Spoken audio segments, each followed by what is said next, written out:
Halo, selamat malam saudara-saudariku, terutama adikku yang tadi di TikTok mengatakan, apakah Yesus itu Tuhan? Apakah Yesus itu dilahirkan oleh Bunda Maria? Apakah Yesus yang menciptakan Bunda Maria? Ya, adikku yang ganteng, memang benar Yesus yang adalah Tuhan itu dilahirkan oleh Bunda Maria. Namun Yesus jugalah yang menciptakan Bunda Maria, termasuk kita semua. Saudaraku, aku tidak akan melihat ayat, tapi Yesus itu pada mulanya bersama-sama dengan Allah. Yesus itu bersama dengan Allah, Bapa, Putra, dan Roh Kudus. Dan memang Yesus itulah yang menciptakan dunia ini, menciptakan Bunda Maria, termasuk kita semua. Saudaraku, adikku yang ganteng, Anda mengatakan bahwa Alkitab kok mutar-mutar sampai Anda pusing kepala dan tidak mengerti. Memang susah untuk dimengerti oleh orang yang masih awam atau orang yang bukan orang Kristiani. Saudaraku, adikku, Yesus adalah Tuhan sebagaimana dikatakan di dalam Injil bahwa sebelum Abraham ada, aku telah ada. Jadi Yesus benar-benar adalah Tuhan. Dan kenapa Yesus dilahirkan oleh Bunda Maria? Padahal Yesus sendiri yang menciptakan Bunda Maria. Saudaraku yang manis,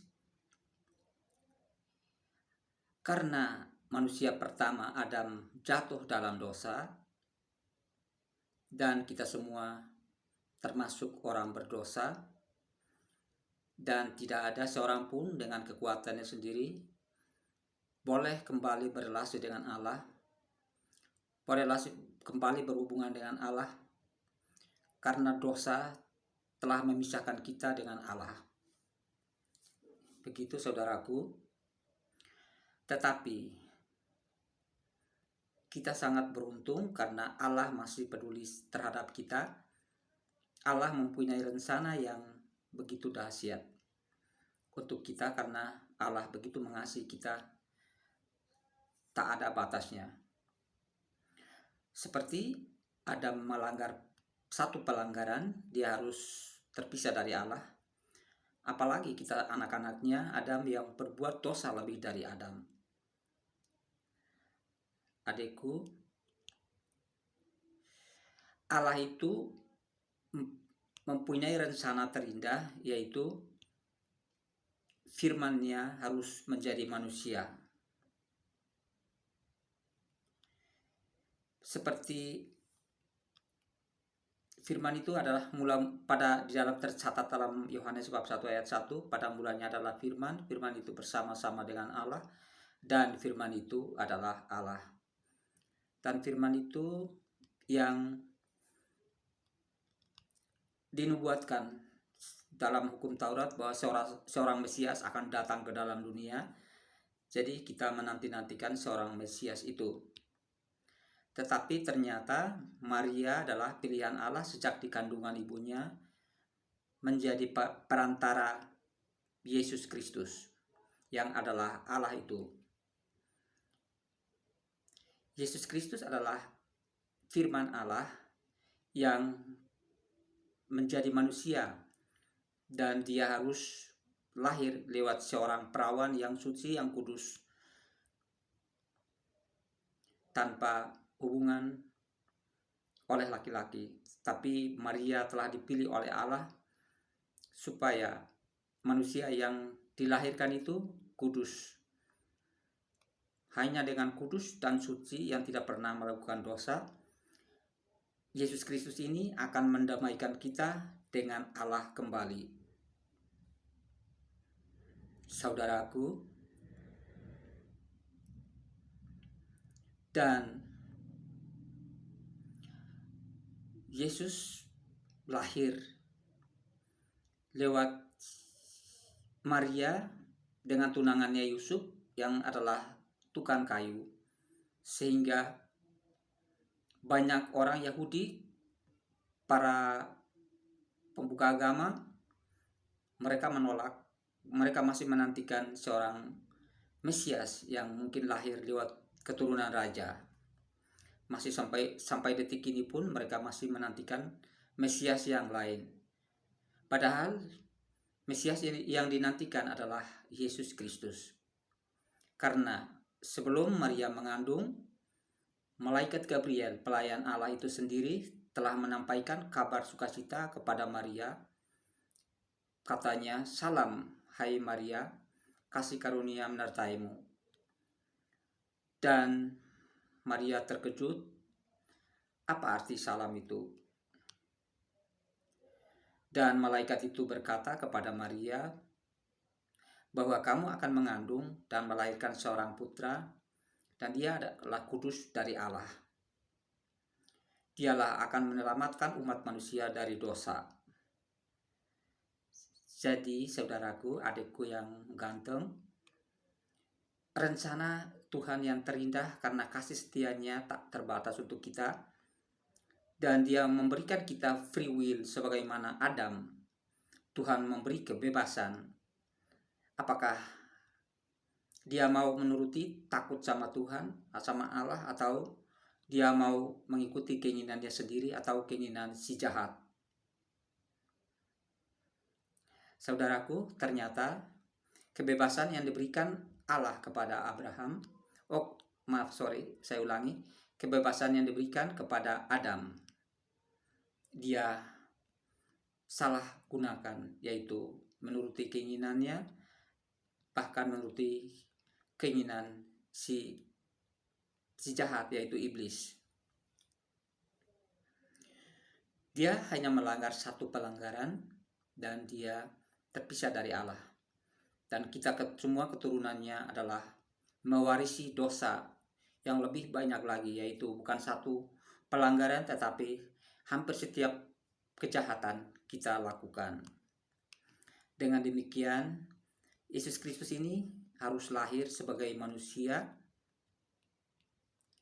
supaya dia mengajari kita, menampaikan firman-Nya dengan bahasa manusia, supaya kita manusia pun boleh paham dan mengerti apa maksud dan tujuan yang disampaikan oleh Yesus Kristus.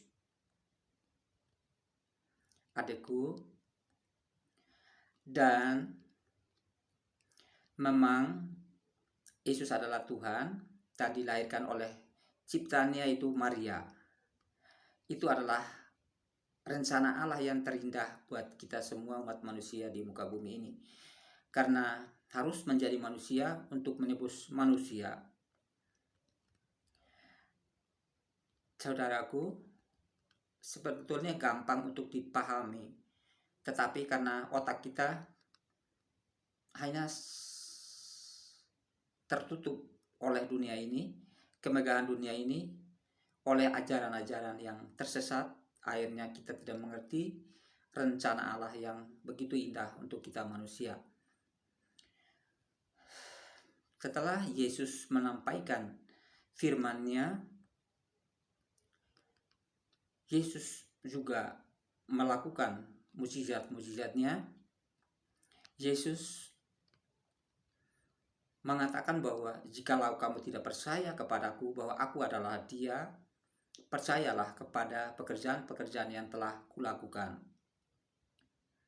Adikku, pekerjaan yang dilakukan Tuhan Yesus Kristus adalah mengampuni dosa, mencari yang hilang dan tersesat untuk menjadi sembuh,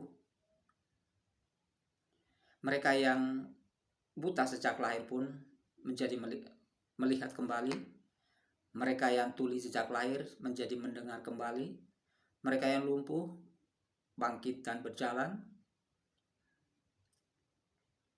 Dan Yesus pun membuktikan bahwa Dia adalah Tuhan itu,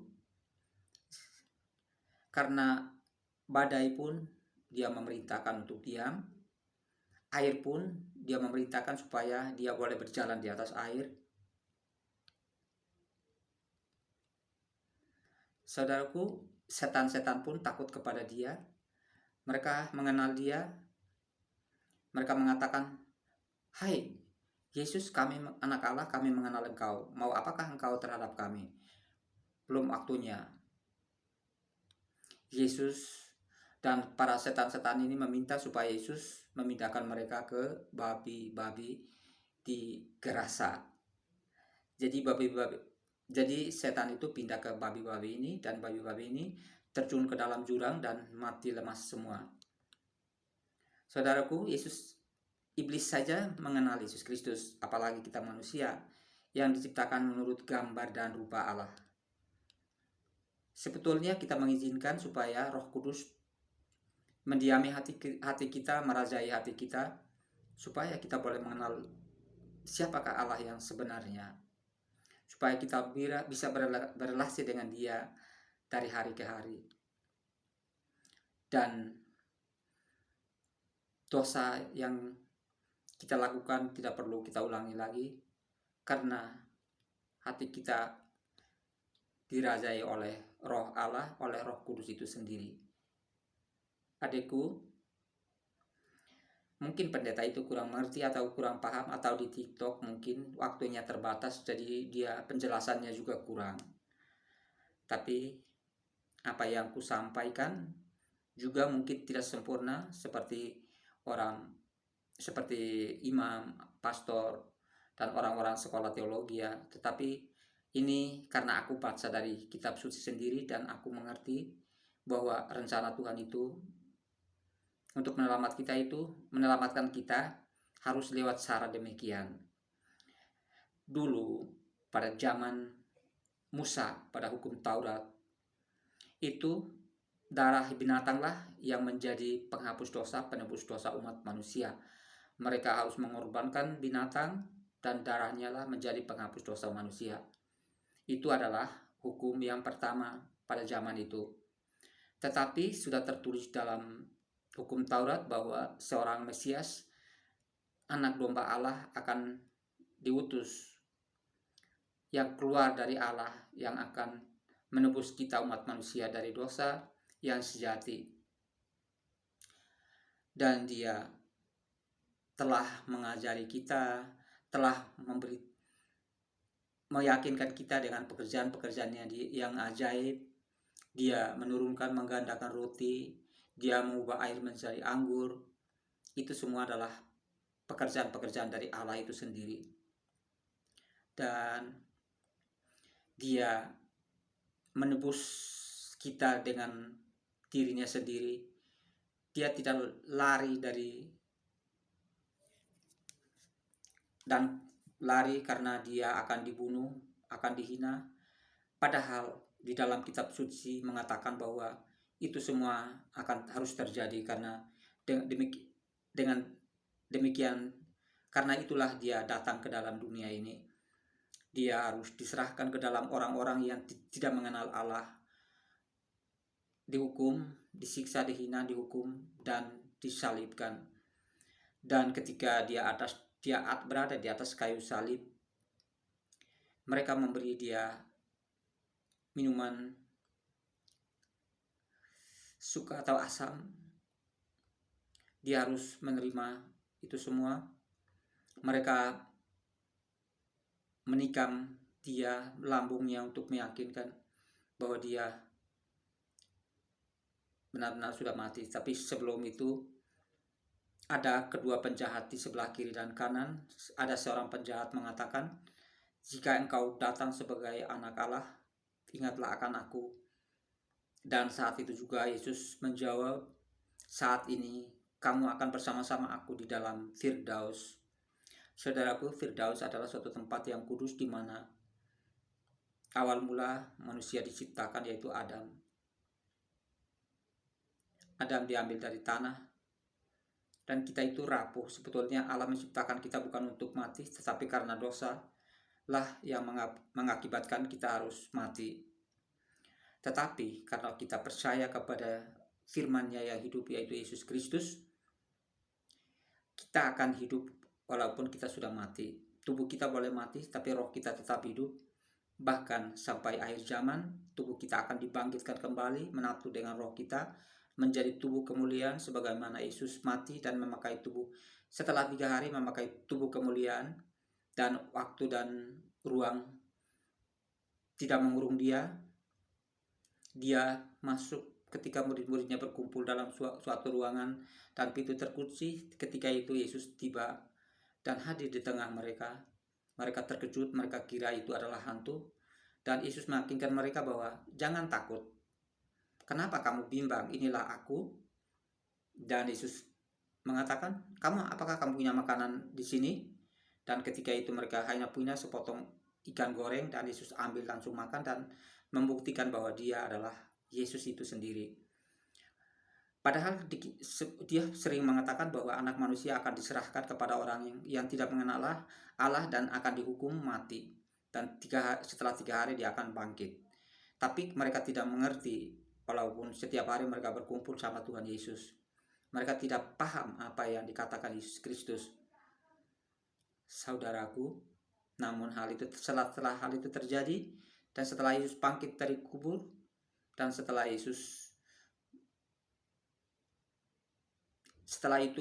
murid-muridnya berkumpul dan Roh Kudus turun ke atas mereka, baru mereka mengerti. Yesus mengatakan bahwa hal itu telah kukatakan, namun sekarang kamu akan mengerti dan paham, karena Roh Kuduslah akan membuka matamu, hatimu untuk mengerti dan memahami apa yang telah aku sampaikan dan aku lakukan. Saudaraku yang di TikTok, adikku yang ganteng tadi, itulah penjelasan dari saya. Dan saudaraku, silakan ketik Silverio Tillman tanpa spasi dan kamu akan menemukan video ini. Terima kasih adikku, dan Tuhan Yesus mengasihimu dan keluargamu, dan suatu saat engkau akan mengenal Dia lebih dekat lagi, lebih akrab lagi, lebih berrelasi dengan Dia. Jadi engkau tidak ragu, tetapi engkau akan dengan yakin bahwa Dia adalah Allah yang hidup di antara kita manusia, untuk menyelamatkan kita, untuk membawa kita kembali ke dalam kerajaan-Nya yang kekal, karena kita diciptakan menurut rupa dan gambar Allah. Dan gambar Allah itu yang Allah itu adalah roh, dan gambarnya adalah Yesus Kristus. Makanya kita diciptakan menurut gambar dan rupa Allah, yaitu rupa Yesus Kristus, karena Yesus Kristus itu sendiri adalah Allah. Demikian adikku yang ganteng, semoga adikku boleh mengerti. Tuhan mengasihimu dan keluarga. Salam.